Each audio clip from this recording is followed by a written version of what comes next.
Fala galera, e aí, beleza? Estádio Esquadrão, seu canal de notícias aqui de torcedor para torcedor, passando aqui para a gente fazer um giro de notícias, tudo que é notícia do Bahia e relacionado ao Bahia nessa quarta-feira. Hoje é quarta-feira, dia 24 de abril, beleza? Então, é sobre isso que nós vamos falar. A gente vai falar sobre desfalque na equipe do Grêmio. A equipe do Grêmio joga no sábado, vai ter desfalque. Nós vamos falar também sobre o Sub-20 e vamos falar sobre o Dia do Bahia. É sobre isso. Mas antes, aquele nosso jabazinho básico, nós estamos querendo chegar aos 5 mil inscritos e aí a gente depende de você, né? A cada dia a gente vai crescendo aí e a gente depende de você. Se você não é inscrito no nosso canal, dê essa moral, ajude o nosso esquadrão, ajude o nosso canal Estádio Esquadrão a crescer. Se você já é inscrito, aquele nosso muito obrigado. Lembre-se de ativar o sininho das notificações para você não perder nada do nosso canal, beleza? A gente publica notícias do Bahia todos os dias, valeu? Então, partiu, vamos lá. A gente vai começar a falar do nosso Sub-20, está aí, ó, divulgação. O Bahia lançou no Rio Grande do Sul, Sub-20 do Bahia vence o Internacional por 3-1 no Brasileirão da categoria Sub-20 e sobe para a terceira posição. Thiago, meio-campista, Thiago fez 2 e o Aleph fez 1 gol para o Bahia, né? Lembrando, segundo triunfo seguido do nosso esquadrão que perdeu uma, perdeu a primeira em casa, ganhou a segunda e agora ganha essa terceira partida, né? Ganhando mais uma partida aí em casa. E por falar em ganhar uma partida, vamos botar aqui os gols do nosso. Vamos ver aqui. Vamos ver o toque de bola dos nossos meninos do Sub-20. Lembrando, esse aqui é o time Sub-20 mesmo, né? O time que está jogando o Baiano é o Sub-17.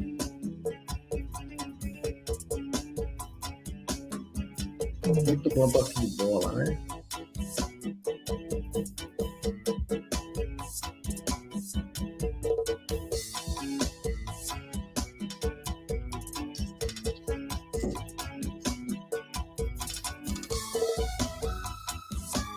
Aí o gol de empate do Inter.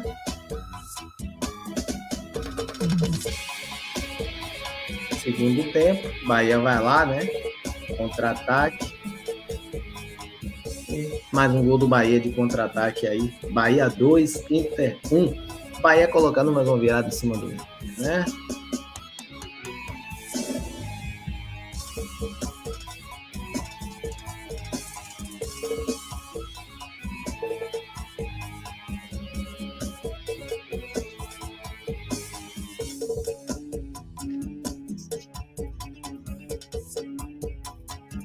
Mais um gol de cabeça.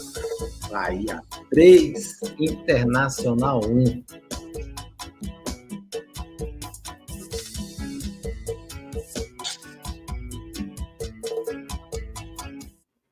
Tá aí.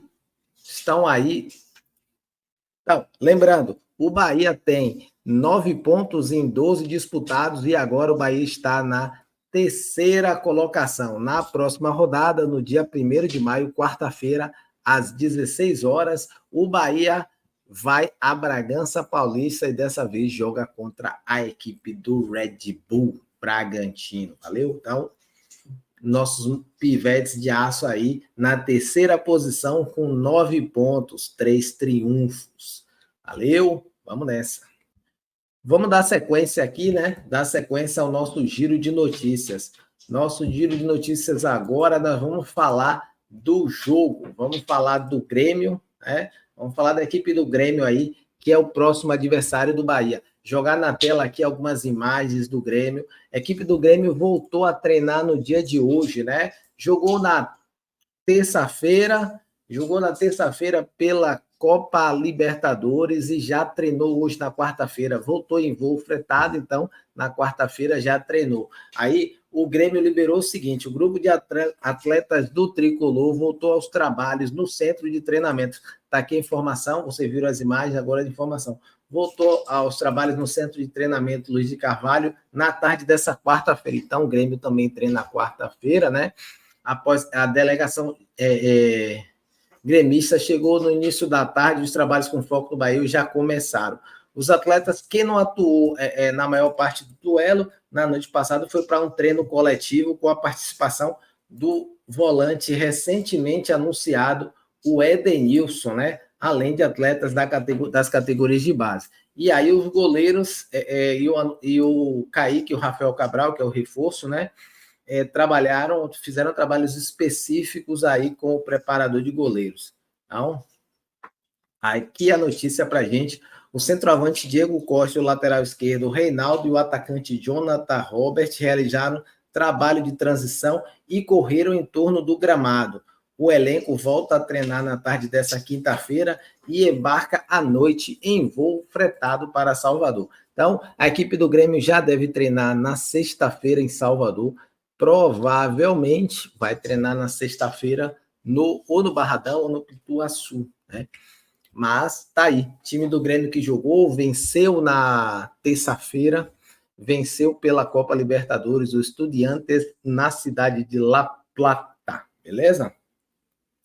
Agora, a notícia que não é boa para o Grêmio, né? A notícia ruim vem do jogo aí contra a equipe do Estudiantes.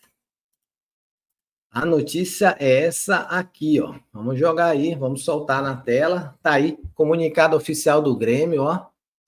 Grêmio informa sobre lesão do zagueiro Pedro Jeromel. Defensor terá de passar por um procedimento cirúrgico. Então, essa aí é a baixa da equipe do Grêmio. Enquanto o Grêmio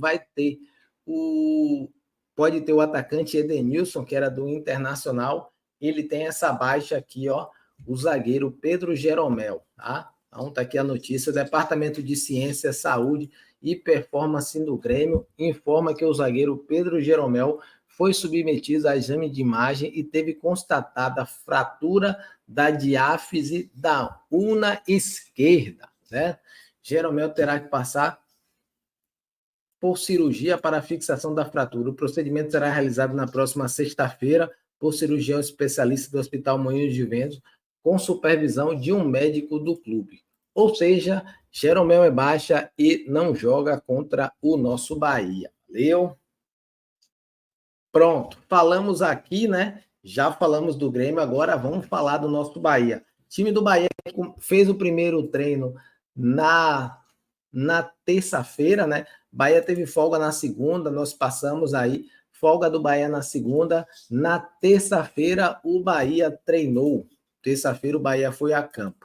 Então, vamos soltar algumas imagens aqui para a gente poder falar um pouquinho aí desse treino, né? Tá aqui na tela. Vamos soltar algumas imagens aí. O time do Bahia fez treino físico, treino técnico, né? Bahia trabalhou hoje no turno da tarde. Então, a primeira parte foi um trabalho físico com foco na resistência e velocidade. Aí foi um trabalho que todos os jogadores fizeram. Em seguida, né, o técnico Rogério Ceni fez um técnico, né, utilizando o campo reduzido com 2 traves pequenas. E aí ele colocou o time do Bahia dividido em três grupos, né, para poder fazer um treino técnico. Na sequência, aí o Rogério Ceni fez uma outra atividade, um outro treino técnico também, com o time dividido em 3 partes. Só que aí o Rogério Ceni fazia alternância. Enquanto uma parte fazia um treino desse, outro grupo fazia um treino de ataque contra a defesa, com construção defensiva, né? Então, ataque contra a defesa. 7 jogadores no ataque contra 7 atletas na defesa para fazer a construção ofensiva, né? E a parte defensiva. E aí, no final do treinamento, o técnico Rogério Ceni trabalhou com zagueiros e laterais, fazendo a linha defensiva aérea, certo? Então, dia de hoje, o treinador Rogério Ceni terminou com treino de jogadas aéreas na parte defensiva. E, claro, os demais jogadores, né, quem não é dessa linha defensiva, né, zagueiro e lateral, não fez esse trabalho, aí trabalhou na parte de finalizações, certo? Nosso lateral Rian segue aí em tratamento, em recuperação, assim como o nosso volante Acevedo, beleza? só para a gente finalizar, né? Nessa terça-feira, eu acabei não postando para vocês. Houve a entrevista coletiva do Everaldo. Então, só para a gente ver um trechinho aqui, vou jogar na tela para vocês um trechinho da entrevista do nosso atacante Everaldo. Claro, a entrevista dele tem 16 minutos, a gente não vai ver tudo. Vamos ver só 2, 3 perguntinhas aqui para a gente acompanhar. Beleza? Então, vamos lá. Partiu. Vamos lá, entrevista com Everaldo, pergunta de Sival Anjos Emanuel Costa. Everaldo, dizem que atacante vive de gols. Como foi para você o time estar perdendo, você entrar e fazer um golaço daquele decretando o empate? E qual a importância desse gol para a sequência da temporada? Bom, esse jogo, né, olhando pelo lado de fora, era um jogo que estava sendo difícil para a gente, porque a gente estava até tendo posse de bola, mas não estava conseguindo finalizar muito em gol, né? Então, eu estava ali no banco, conversava com o pessoal, e entre nós mesmos, quando a gente está do lado de fora ali, a gente fica olhando um para a cara do outro, se motivando um ao outro, sabendo que quando entrar, a gente entra para resolver, né? E então foi isso que aconteceu, inclusive até o Canu e o Danilo, preparador físico também, falaram que quem ia entrar ia resolver o jogo, e de fato foi o que aconteceu. Eu e o Biel, a gente entrou e conseguimos, né, fazer os gols ali para empatar. Eu fiquei feliz, obviamente, feliz por um gol bonito, um clássico, né? Mas como eu falei, o gostinho que ficou no final do jogo foi que a gente poderia ter virado o jogo, né? Então, mas faz parte, tem que valorar, olha, eu ia falar uma palavra em espanhol, mas tem que dar valor a esse ponto fora de casa, querendo ou não, no brasileiro é importante. Então, dar sequência aí, agora nesse jogo contra o Grêmio no sábado, que é um jogo muito difícil e a gente precisa ganhar. Pergunta de Marinho Júnior. Everaldo, como fazer para o torcedor ver o Everaldo de domingo por mais vezes na temporada? Dar sequência no trabalho. É o que eu falo, né? Com o professor Rogério, eu venho tendo um posicionamento diferente daquilo que eu estou acostumado, mas eu, dentro do meu profissionalismo, eu sempre procuro fazer aquilo que ele pede. Dessa vez eu entrei e ali na hora que aconteceu o gol, eu estava como centroavante praticamente, né? Estava ali pelo meio, então eu consegui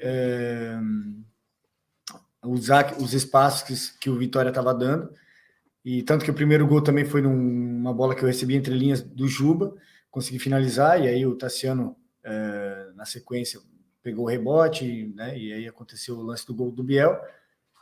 E então enfim, eu quero estar sempre dentro de campo, independente da situação, independente da posição também.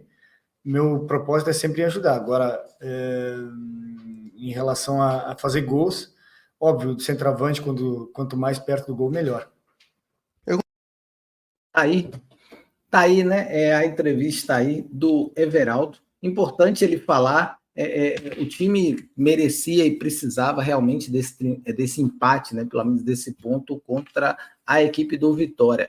A gente já falou sobre o posicionamento do Everaldo, vocês viram ele falando no vídeo, né?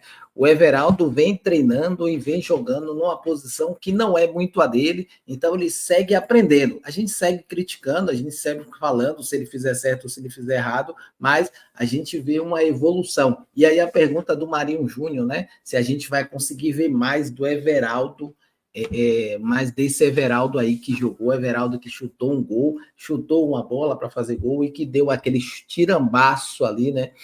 O chute que difícil a gente ver o Everaldo fazer esse chute novamente, né? Mas a gente espera que ele consiga, a gente espera que ele consiga mais vezes esse chute, beleza? E só para a gente finalizar, como o Everaldo falou, jogo contra o Grêmio, a gente viu que o Grêmio vai ter uma baixa, mas não vai ser um jogo fácil. O jogo contra o Grêmio vai ser difícil. O Grêmio fez um jogo muito duro contra o Estudiantes e estava jogando fora de casa. Então, é esperado que ele faça esse jogo duro também contra o Bahia. Afinal de contas, o Grêmio vai querer aí puxar 3 pontinhos ou, quem sabe, levar um pontinho do Bahia, né? Um pontinho da nossa cidade, da nossa Salvador.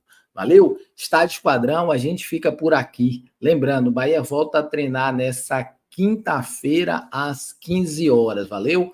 Um abraço e já fui, papá!